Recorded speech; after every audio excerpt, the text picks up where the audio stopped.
Hello everyone, आप सब कैसे हैं। मैं उम्मीद करता हूं कि बहुत अच्छे होंगे और अपनी पढ़ाई को बहुत अच्छे से कर रहे होंगे। मैं Akash Kumar Bhadana ICT virtual classroom में आपका बहुत बहुत स्वागत करता हूं मेरे प्यारे बच्चों।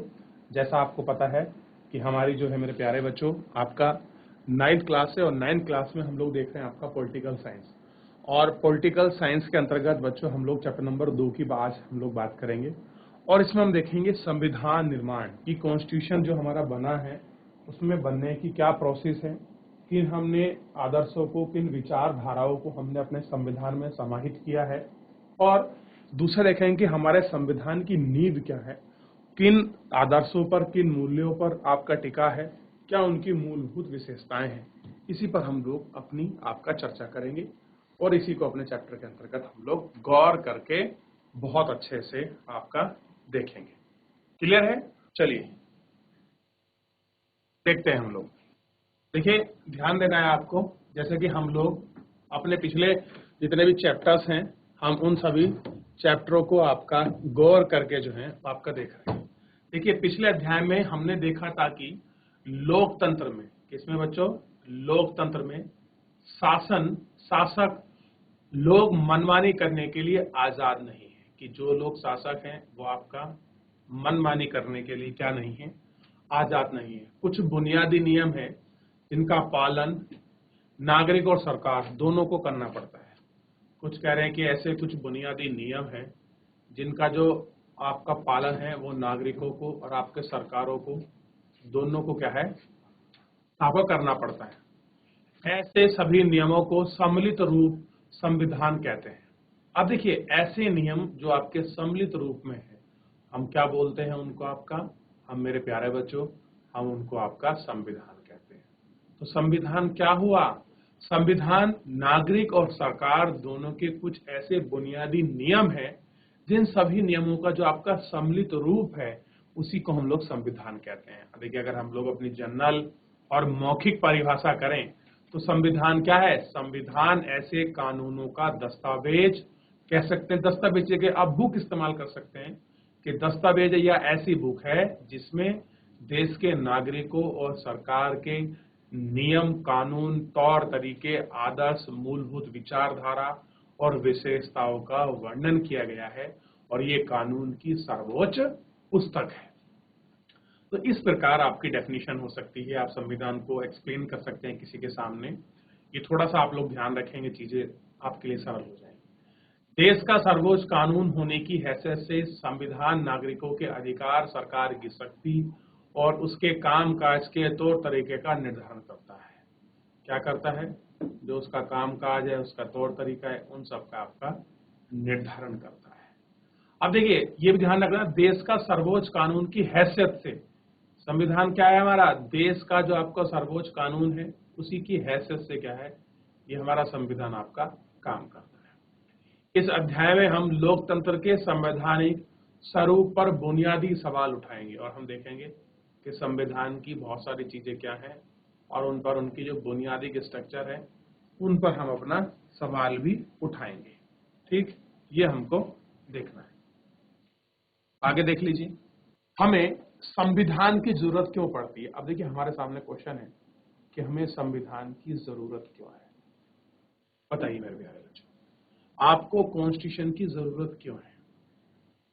क्या संविधान के बिना कोई देश आपका चल नहीं सकता? या किसी देश में कानून, नियम, ये सारी चीजें नहीं हो सकती? बताइए, क्या जरूरी है?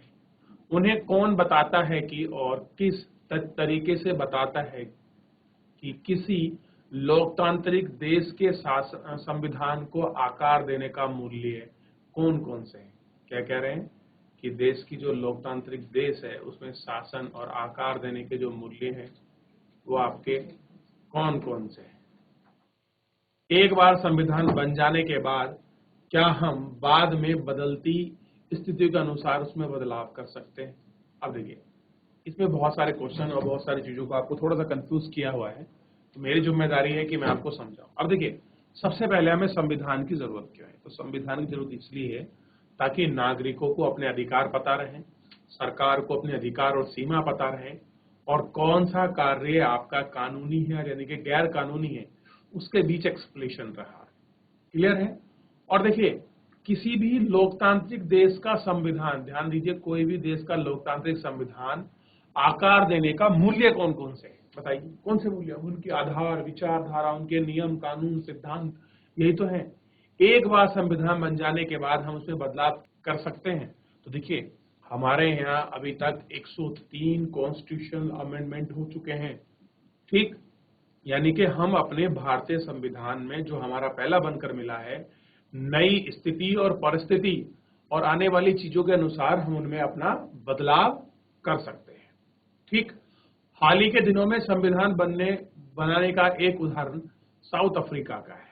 कह रहे हैं कि अभी जो आपका हाल ही में एक संविधान बना है और जिसका एग्जाम्पल हम लोग आपका समझ सकते हैं, कहाँ? साउथ अफ्रीका में।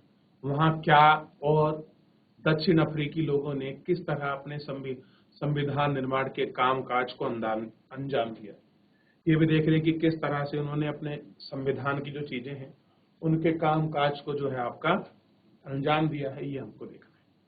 वहां क्या हुआ और दक्षिणी अफ्रीकी लोगों ने किस तरह अपने संविधान निर्माण के काम को अंजाम दिया, और कह रहे कि हम लोग वहां से पढ़ सकते हैं और समझ भी सकते हैं कि कैसे संविधान, जब अफ्रीका में आपका कॉन्स्टिट्यूशन बना तो उस कॉन्स्टिट्यूशन में संविधान बाप के निर्माण में क्या क्या चीजें आपकी थी और उनमें कौन कौन सी चीजों को आपने उन्होंने अंजाम दिया है। इस अध्याय में हम शुरुआत में अनुभव पर गौर करेंगे, इसके बाद भारतीय संविधान के निर्माण और उसके पीछे के मौलिक विचारों, मूल्यों की चर्चा करेंगे और देखेंगे कि यह किस तरह नागरिकों के जीवन और सरकार के अच्छे काम काज के लिए बढ़िया ढांचा उपलब्ध कराता है। क्या करता है कि लोगों के लिए, कैसे वहाँ की व्यवस्था के लिए ये अच्छा जो आपका ढांचा जो है उपलब्ध कर रहा है, और ये हमको जानना है कि कैसे ये आपका ढांचा उपलब्ध करा रहा है, ठीक। क्लियर है? तो हमें थोड़ा सा इन सब चीजों पर आपका गौर करना है और गौर करके आपका विचार करना है। याद रहेगा इतना? तो संविधान के परिचय में सिंपल सी बात यह है कि हम लोग ये देख पाएंगे कि संविधान का जो शासन है वो किस प्रकार चल रहा है, लोगों को संविधान की आवश्यकता क्यों है, सरकार और लोगों के सभी नियम उसमें सम्मिलित हैं, क्या उनके अधिकार हैं, संविधान के मूल्य कौन कौन से हैं।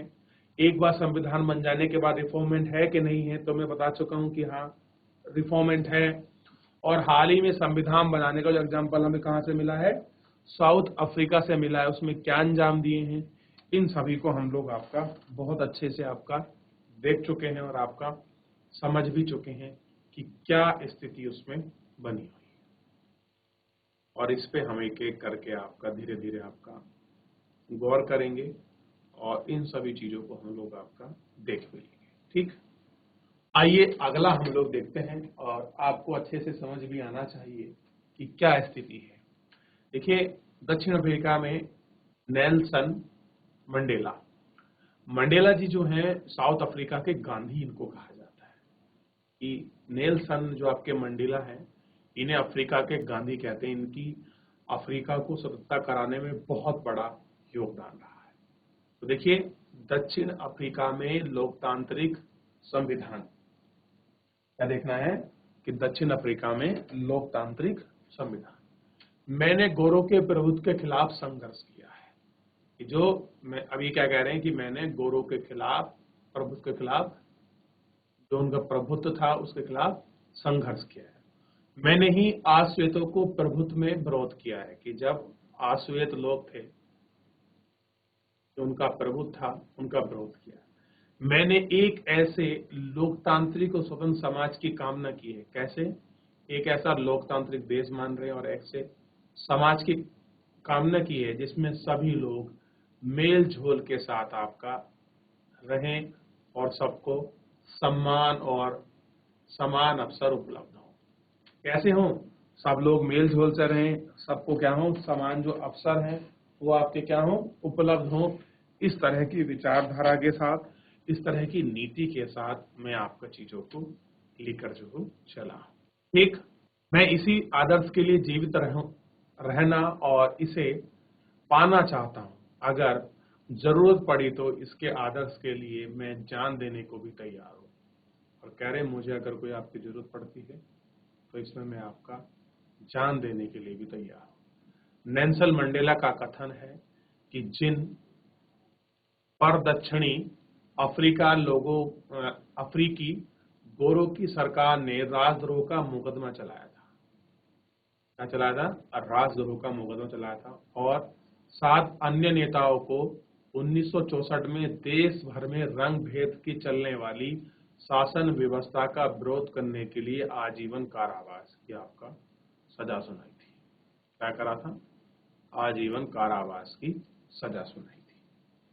ठीक, ये हमको ध्यान रखना है। क्या सुनाई है? आजीवन कारावास की सजा सुनाई है। अगले थियोरो में जो अगली चीजें हैं उनमें और जोर जबरदस्ती से गुलाम बनाया है, पर भारत में उल्टा काफी लंबे समय में गोरे लोग दक्षिण अफ्रीका में बस गए। उन्हें स्थानीय शासकों ने अपने हाथ में ले लिया। रंग भेद की राजनीति ने लोगों को उनकी चमड़ी के रंग पे आधार पर बांट दिया। क्या किया कि जिस तरह के लोगों की जो चमड़ी थी, ठीक स्किन थी, उसके रंग के आधार पर क्या कर दिया, उनके साथ भेदभाव किया और उसी आधार पर उनका डिस्ट्रीब्यूशन कर दिया कि अगर ये श्वेत लोग हैं, ये अश्वेत लोग हैं, ये काले हैं, ये गोरे हैं, इस तरह का।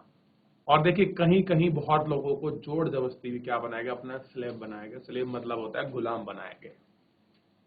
ठीक, दक्षिणी अफ्रीका के स्थायी लोगों की चमड़ी का रंग काला है। कह रहे जो लोग दक्षिणी अफ्रीका के हैं और वहां के जो मूल निवासी हैं, स्थानीय लोग हैं, अगर आप उनकी स्किन का रंग देखोगे तो क्या मिलेगा? काला है। उनकी आबादी का हिस्से के 3/4 और उन्हें अश्वेत कहा जाता था।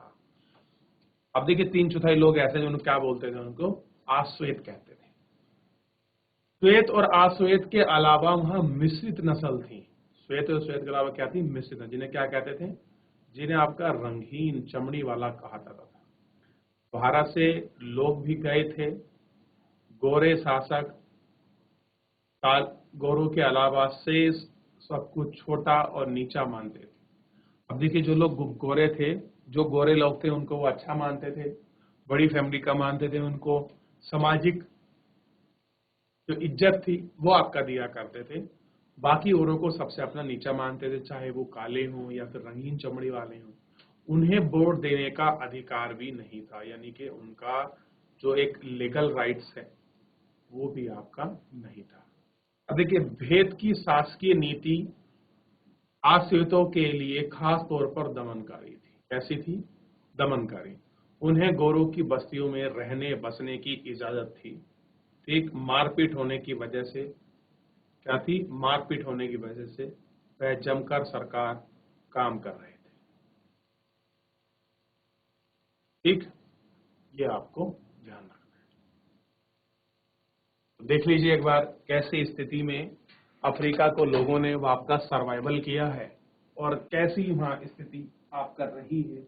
आप इसको बहुत अच्छे से देख सकते हो और बहुत अच्छे से आपका महसूस भी कर सकते हो कि क्या स्थिति वहां है और क्या जो स्वरूप है वो आपका बना हुआ है। आप इसको देख सकते हैं। ठीक, और आप गौर भी कर सकते हैं। तो सबसे पहले हमने इसके परिचय को पढ़ लिया। परिचय के बाद जो हमने इसमें नेल्सन मंडेला किस प्रकार के अफ्रीका को चाहते थे कि वहां लोकतांत्रिक शासन स्थापित हो, स्वतंत्र समाज की कामना कर रहे थे, सब लोग मेल जोल के रह सकें, सबको समान अवसर उपलब्ध हो, अपने आदर्श के अनुसार वो जीना चाहते थे, उनके जो आदर्श हैं उसके साथ वो करना चाहते थे।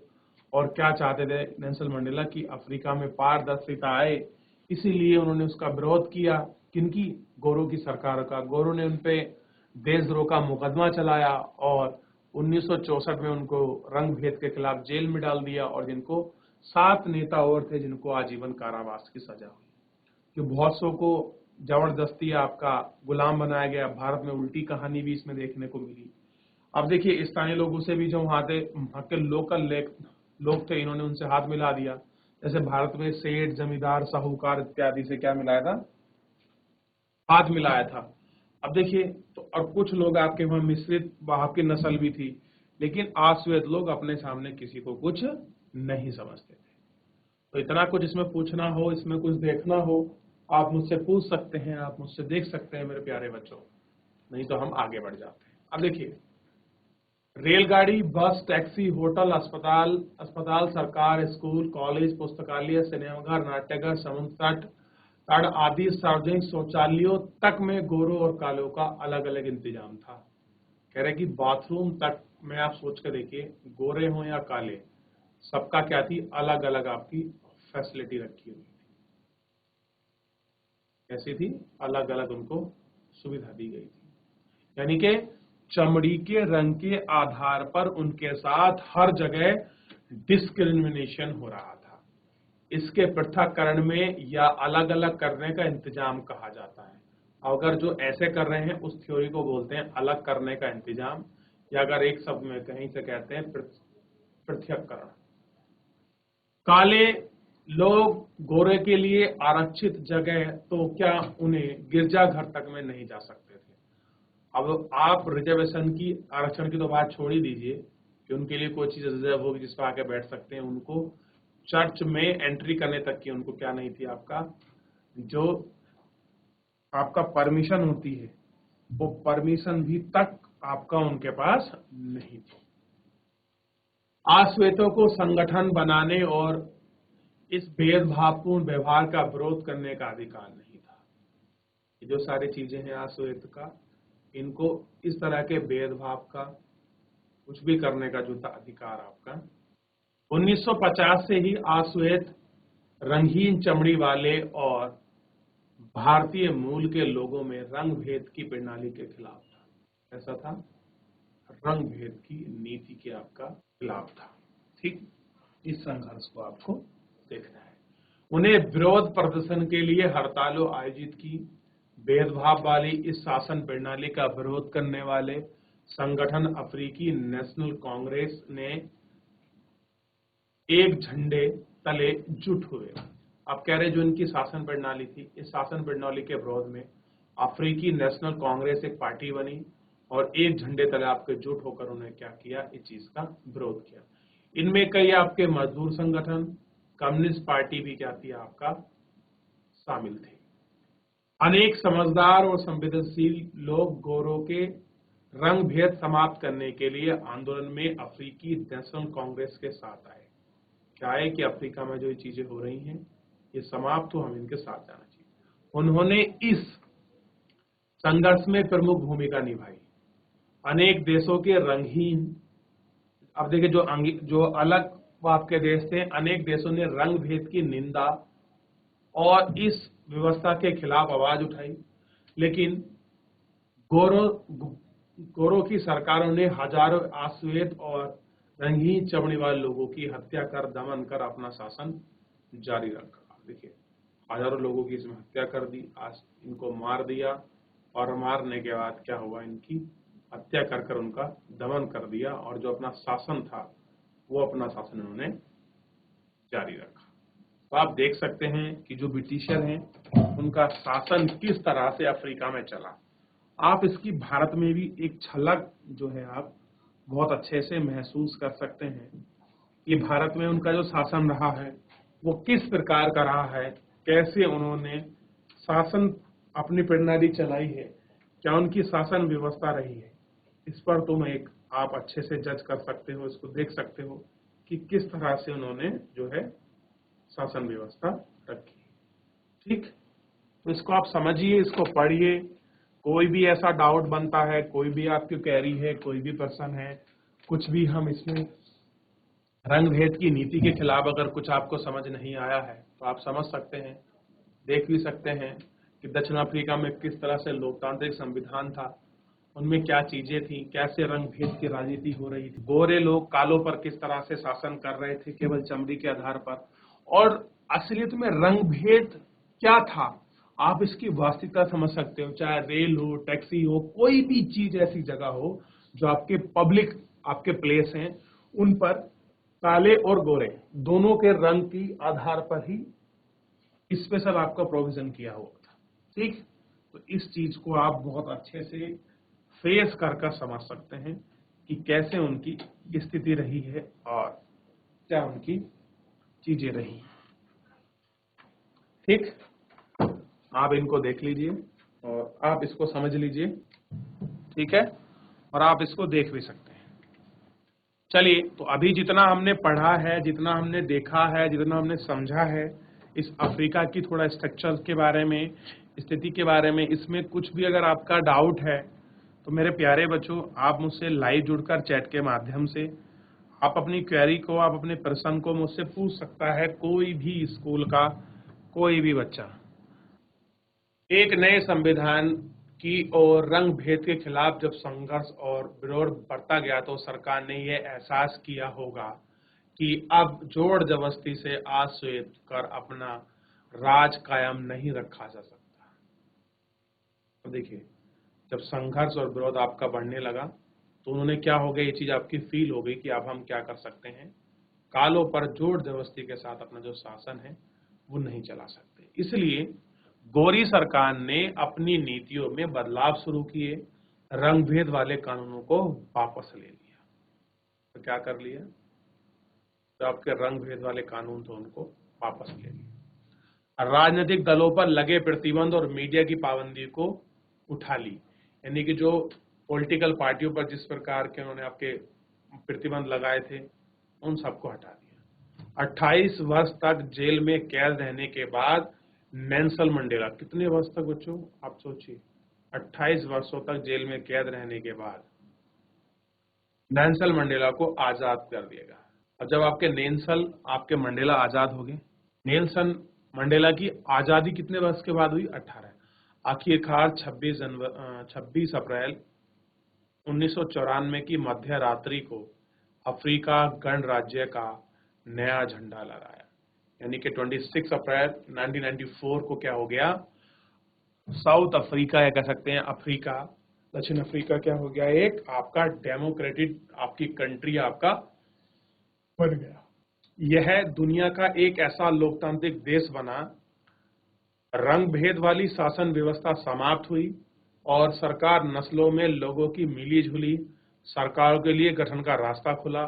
अब यह सब कैसे हुआ, आइए इस धारणा के बदले नए अफ्रीकी संविधान अफ्रीकी के राष्ट्रपति नेल्सन मंडेला के मुंह से सुनते हैं। अब कह रहे ये सब कैसे हुआ, ये सब चीजें हम किसके मुंह से सुनेंगे, जो वहां के प्रथम राष्ट्रपति हुए हैं उन्हीं राष्ट्रपति के मुंह से ये सारी चीजों को हम लोग सुनेंगे। तो इतनी जो आपकी पृष्ठभूमि है ये तो कुछ आपको समझ आई होगी, ठीक। अब देखिए, ये आपकी बुक का जो है आपका चैप्टर है, आपको थोड़ा सा पता होना चाहिए ताकि आप चैप्टर को समझ पाएं। पूरा चैप्टर मैं आपको दिखा देता हूं। देखिए, हम इस चैप्टर को पढ़ रहे थे, ये नेल्सन मंडेला है, कैसी स्थिति वहां लोगों ने अपनी रंग भेद के खिलाफ जो आपका संघर्ष किया है उस संघर्ष को आप लोग सीख सकते हैं और इस चीज को देख सकते हैं। आइए तो इसी पर हम लोग आपका बात करते हैं। ऐतिहासिक रूप से एक दूसरे के दुश्मन रहे दो समूह रंग भेद वाली शासन व्यवस्था की जगह शांतिपूर्ण लोकतांत्रिक व्यवस्था अपनाने पर सहमत हो गए। अब देखिए क्या कह रहे हैं, आपको शब्दों पर ध्यान देना है। सबसे पहले क्या थे, ये कह रहे हैं ऐतिहासिक ही रूप है। क्या है, ऐतिहासिक रूप है कि एक दूसरे के दुश्मन रंग भेद वाले जो लोग हैं उनकी जो शासन व्यवस्था है वो शासन व्यवस्था की जगह किसने ले ली है, शांतिपूर्ण ढंग से ले ली है, ठीक। लोकतांत्रिक शासन व्यवस्था अपनाने पर सहमत हो गए और कह रहे हैं कि ये लोग अपने यहाँ डेमोक्रेसी अपनाने पर सहमत हो गए क्योंकि दोनों एक दूसरे को भल मन सहित सब पर भरोसा कर रहा था। अब कह रहे हैं कि सभी एक समान मन से एक दूसरे पर वो क्या कर रहे हैं, अपना विश्वास कर रहे हैं, अपना जो है भरोसा कर रहे हैं, ठीक। वे इसे मानने को तैयार थे। मेरी कामना है कि दक्षिण अफ्रीका लोग कभी भी अच्छाई पर विश्वास करना नहीं छोड़ेंगे। अब देखिए मंडेला साहब क्या बोल रहे हैं कि मेरी ऐसा विश्वास है, ये मेरी कामना है। कामना का मतलब होता है इच्छा। क्या मेरी कामना है कि जो अफ्रीकी लोग हैं वो क्या नहीं करेंगे, कभी भी अच्छाई पर आपका विश्वास रखना जो है आपका नहीं छोड़ेंगे और इस बात में आस्था रखेंगे कि मनुष्य जाति पर विश्वास करना ही हमारे लोकतंत्र का आधार है। क्या है कि मनुष्य जाति पर क्या है, विश्वास करना ही हमारे लोकतंत्र का क्या है, आधार है। तो आप इस आधार को, इस चीज को बहुत अच्छे से आपका समझ सकते हो, आप इस पे गौर कर सकते हो और एक एक करके जो है सारी चीजों को इसमें देख भी सकते हो कि किस प्रकार की चीजें हैं और कैसे अफ्रीकी लोगों ने गोरों के शासन को झेला है और कैसे उनके एक बहुत लंबे समय के बाद जो उनके यहाँ एक नई शासन व्यवस्था जो है वो आपका प्रारंभ हुई है, आप इसको देख सकते हो। और ये शासन व्यवस्था कैसी रही है, आप इस पर एक एक करके बहुत अच्छे से गौर भी कर सकते हो और बहुत सारे स्टेप में आपने इन सभी चीजों को देखा भी है। तो आज हमने सबसे पहले ध्यान देंगे, थोड़ा सा मैं आपको रिपीट करा दूं, हमने परिचय के विषय में पढ़ लिया, ठीक। हमने फिर दक्षिण अफ्रीका में लोकतांत्रिक संविधान कैसे बना, उन्होंने कितना संघर्ष झेला है और किस आधार पर झेला है, इसके विषय में देखा, ठीक। ये देखने के बाद हमने और देखा कि कैसे उनके साथ डिस्क्रिमिनेशन किया जा रहा था, कैसे वहां के लोग इस विरोध के खिलाफ संघर्ष कर रहे थे, ठीक। और जब संविधान बन रहा था तो लोगों की क्या एहसास हुआ, कैसे आपका अंग्रेजों के हाथों से शासन आपका ट्रांसफर हुआ और कैसे नेल्सन मंडेला को 28 वर्ष जेल के बाद उनको देश का पहला राष्ट्रपति बनाया गया और उन्होंने अपने मुंह से क्या ऐतिहासिक शब्द कहे कि आप इसको समझ सकते हैं कि क्या, कि मैं कामना करता हूं कि अफ्रीकी लोग कभी भी अच्छाई पर विश्वास करना नहीं छोड़ेंगे और मैं इस बात पर आस्था रखता हूं कि मनुष्य जाति पर विश्वास करना ही हमारे लोकतंत्र का आधार है। ये सारी चीज नेल्सन मंडेला ने आश्रितों के दमन का झेलने के बाद 28 वर्ष के कारावास के बाद भी उन्होंने अपनी अच्छाई और विश्वास और लोकतंत्र के विश्वास को नहीं छोड़ा। और यही कारण है जो आज कहीं ना कहीं विश्व में सबसे अधिक अगर कोई प्रचलित विचारधारा है राष्ट्र को अपनाने में तो वो है लोकतंत्र, डेमोक्रेसी, गणराज्य। चलिए मेरे प्यारे बच्चों, फिलहाल आज के लिए इतना ही, मिलते हैं नेक्स्ट लेक्चर में। तब तक अपना ध्यान रखिए, स्वस्थ रहिए, अपनी पढ़ाई को बहुत अच्छे से करते रहिए। मुझसे जुड़ने के लिए आपका बहुत बहुत धन्यवाद।